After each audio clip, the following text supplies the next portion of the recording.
নমস্কার বন্ধুরা, Piyali Bengali kitchen চ্যানেলে আপনাদের স্বাগত। চলে এসেছি আরও একটি নতুন ভিডিও নিয়ে।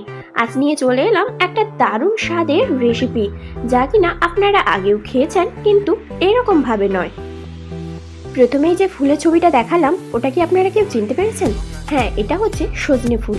আর এই সজনে ফুলের সাথে বাড়িতে থাকা কয়েকটি উপাদান দিয়েই বানিয়ে নিতে পারবেন দারুণ স্বাদের একটা বড়ার রেসিপি, যা কিনা গরম গরম ভাতের সাথে একেবারে জমে যাবে।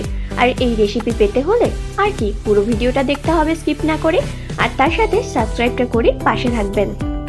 তাহলে চলুন শুরু করি। প্রথমেই আমি সজনে ফুলগুলোকে বেছে জলে বেশ ভালোভাবে ধুয়ে নেব।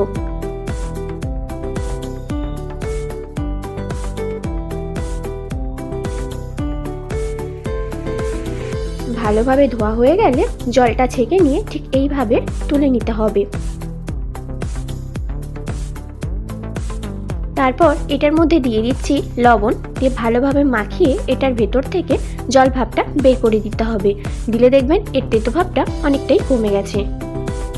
অপরদিকে জিরা আর শুকনো লঙ্কা দুটোকে আমি ভেজে নেব, তারপর গুঁড়ো করে নিচ্ছি।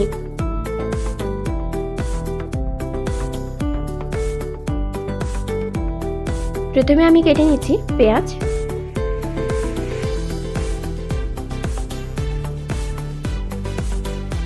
এবার ওই ফুলের মধ্যে দিয়ে দেব টমেটো,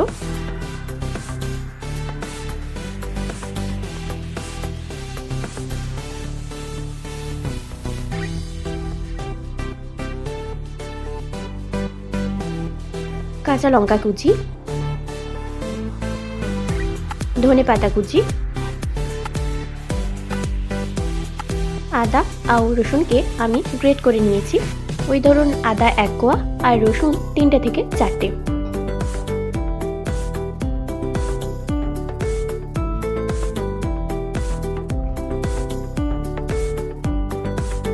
এবার এটার মধ্যে আমি দিচ্ছি স্বাদ মতো লবণ আর সামান্য বিট লবণ, হলুদের গুঁড়ো 1/2 চামচেরও কম, তার সাথে দিচ্ছি চাট মশলা 1/2 চামচ আর ভাজা মশলা।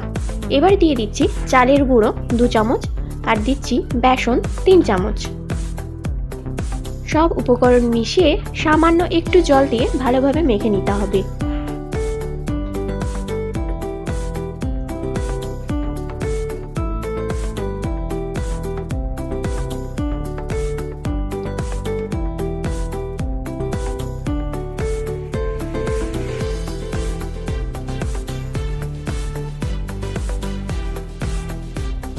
তারপর রেখে দিতে হবে 5 মিনিট মতো রেস্টে।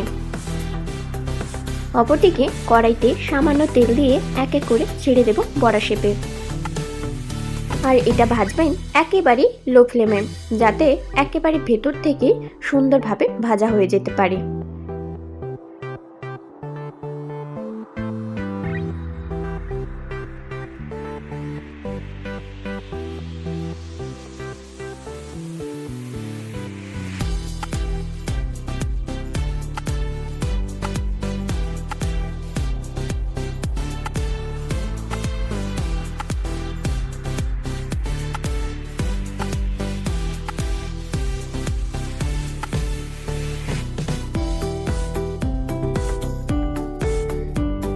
তারপরে বাদামি কালারের হয়ে এলে নামিয়ে গরম গরম ভাতের সাথে পরিবেশন করুন দারুণ স্বাদের সজনে ফুলের বড়া।